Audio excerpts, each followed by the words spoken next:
전부자의 다육사랑입니다. 제 채널에 오신 것을 환영합니다. 오늘은 장미 허브 제가 키우고 있는 것을 이렇게 가지고 나와서 장미 허브 키우기를 한번 해볼까 합니다. 장미 허브는요, 원산지가 멕시코고요.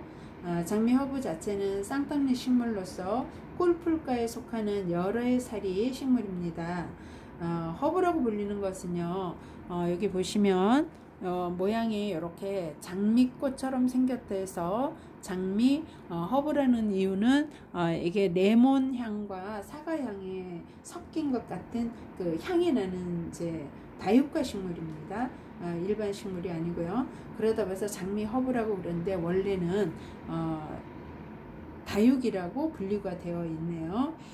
특징은요, 여기 보시면 이게 잎에 털이 이렇게 보슬보슬하게 나는 이렇게 털이 있는 식물이고요.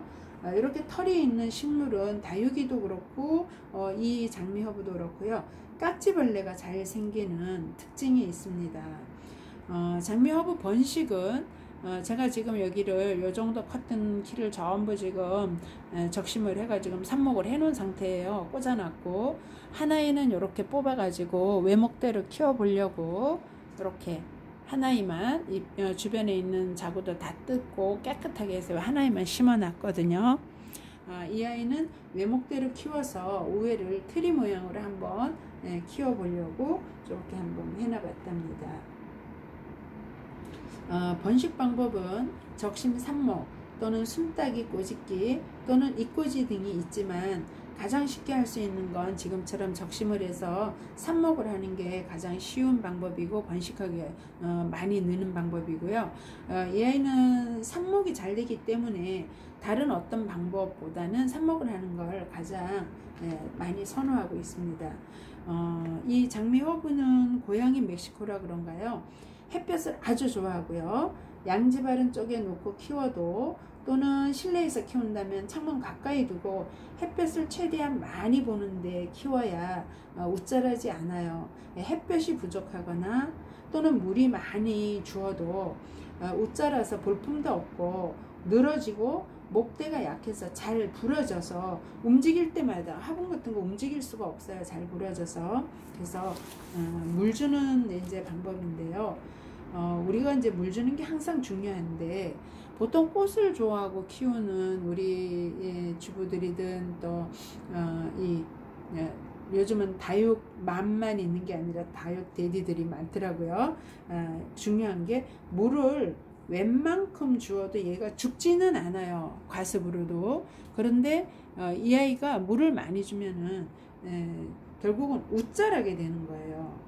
그래서 그게 이제 웃자라다 보니까 막 부러지고 수영을 주체도 안 되고, 저도 옛날에 키울 때는 막 이렇게 지지대도 해서 키우고 뭐 어떨 땐 막 자르면서 한 30cm씩 잘라서 그냥 말려가지고 그 입욕제로 써버리려고 잘라서 이렇게 테이블 밑에다가 이렇게 거실에 뒀더니요, 이 아이가 한 열흘 있다가 다 말랐겠지 하고 이렇게 쓱 트레이를 꺼냈더니 하나도 안 말르고 누워있는 상태에서 다시 머리가 이렇게 누워있다가 머리가 이렇게 올라오더라고요.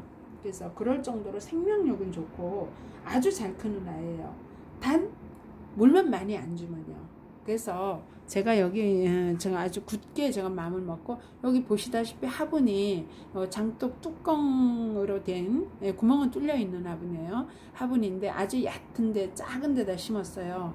일부러 양분도 덜 주고 물도 덜 주고, 그래서 좀 짱짱하게 키우려고. 이 아이가 지금 며칠 전에 물을 살짝 주어서 이 칸이 촘촘한 게 조금 그래도 벌어졌는데요. 물을 아주 안 주면 점점점 쪼그러져서 장미꽃처럼 입장이 아예 들러붙어 버리더라고요. 근데 이제 살짝 좀 주었고요. 그냥 물은 잊은 듯이 놔둬버리고 있습니다, 지금은. 그래서 많이 주면 웃자라고 흔들흔들하고 힘도 없고 하니까 그 다육이하고 똑같다 생각하시고요. 열흘 내지 보름 정도, 그러니까 2주 정도에 한 번씩 준다고 생각하시면 좋을 것 같습니다.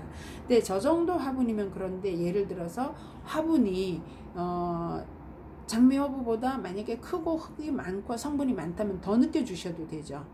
그러나 요렇게 또 좀 흙성분이 적고 마사만 이렇게 되어 있고 이런 아이들은 한 2주 정도 한번 주니까 저 정도로 자라는 것 같아요. 흙배합은 만약에 이 장미허브 자체를 실하고 크게 키우겠다 이러시면 50% 상토 50% 마사, 펄라이트 섞인 50% 마사 쪽과 50% 상토를 섞어 주시면 지금 보는 것보다 더 실하고 크고 건강하게 씩씩하게는 크는 것 같은데요. 입장이 그렇게 되면 이제 공급이 많이 되는 대신에 또 물 주는 거는 좀 더 더디게 주셔야 될 거예요. 상토가 많을수록. 그래서 내가 좀 짱짱하게 키우겠다 그러면 저처럼 30% 상토에 마사 70에서 다육이처럼 키우시고요. 저 아이를 좀 더 나는 실하게 키우겠다 하시는 분들은 50% 정도로 해서 키우시면은 잘 클 것 같습니다. 장미 허브에 효능이 있어요. 그 공기 정화 기능이 있고요. 천연 가습제 역할도 하고요. 향기가 이게 남으로써 우리 긴장과 스트레스 해소에 좋다고 알려져 있습니다.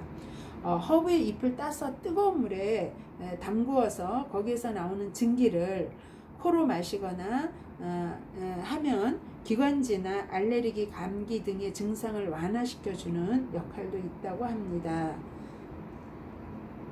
햇볕 부족하면 또 물을 많이 주면 웃자라고 녹아 없어지는 다육식물이라는 거를 기억하시고요. 마사에도 심어주시고 다육이처럼 키워주시면 좀 이쁜 장미허브를 볼 수 있지 않을까 합니다.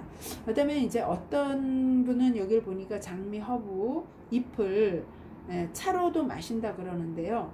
저는 로즈마리는 키워서 차로도 마셔봤고 또 그 로즈마리 잎을 식용유에 넣었다가 그 생선을 튀길 때 그 비린내를 제거할 때도 써봤고 또 뭐 입욕제로도 써봤고 했는데 장미 허브는 오래 키웠지만 제가 마셔보지는 않았어요.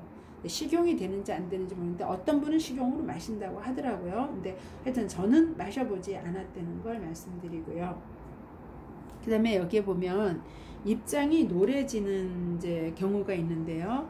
물을 아주 안 줘서 말라도 끝잎장이 노랗게 변해요. 저희 지금 여기 하나 따서 보여드릴게요.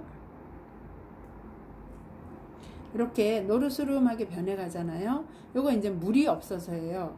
그런데 이 노랗게 변하는데 과습으로 노랄 때는 우리 다육이하고 물음병 오는 거하고 똑같이 이게 그 힘이 없고 물렁물렁하게 그 물컹거리면서 변하는 거는 이제 물을 많이 과습일 때요. 근데 이거는 지금 물이 부족해서 안에서부터 이렇게 노란 요 색이 나오죠. 근데 이거는 과습이 아니고 물이 부족할 때 이렇게 오는 거고요. 시간이 지나면은 그냥 하엽으로 낙엽도 지기도 해요. 그러니까 아주 물급할 때는 여기 입장이 촘촘해진다는 거. 따닥따닥 촘촘해지고 이 아이가 물이 고픈 얼굴이 아주 쪼글쪼글해지면서 나 배고파요 라는 얼굴을 불쌍한 표정을 아주 짓는답니다. 그 다음에 어디나 이 아이를 한 송이씩 두면은 이렇게 스쳐 지나갈 때마다 그 굉장히 그 뭐랄까요, 아까 그 말씀드린 레몬이나 사과 향에 그 좋은 향기가 올라와서 우리가 긴장 스트레스 해소에도 좋다고 하니까 한번 심어 가지고 키워 보시는 것도 좋을 것 같습니다. 오늘은 그래서 장미 허브 제가 가지고 있던 아이 지금 전부 적심을 했어요. 그래갖고 땅에 딱 붙게 지금 삽목을 했고요. 한 3일 정도 4일 정도 물 안 주고, 요즘 습해요. 베란다가 뭐 한 27, 30도에 지금 30도에 한 60% 습이 되고요. 아침 저녁으로는 좀 더 온도는 한 25, 27도에 한 60%, 70%, 80%까지 올라가서 그냥 물 안 줄 예정이고요. 한 5일 후 정도에 그냥 살짝, 이 아이 지금 여기 바짝 마른 흙에다 지금 꽂았거든요. 그래도 죽지 않고 오히려 습하면 지금 줄기가 약한 아이들이라 물러질 거예요. 그래서 물은 그렇게 다육이처럼 똑같이 해서 한다는 거 말씀드리고요. 오늘 장미허브 저도 좋아하고 많은 분들이 좋아하시더라고요. 그래서 장미허브 키우기 제가 한번 또 이렇게 알아봐서 영상을 찍었답니다. 여러분들 유익하셨으면 좋겠습니다. 장미허브 하나씩 키워보시고요. 제 영상 구독해 주시고 좋아요 눌러주시고 댓글 많이 달아주시고 해서 항상 감사합니다. 여러분 다음 영상에서 뵙겠습니다.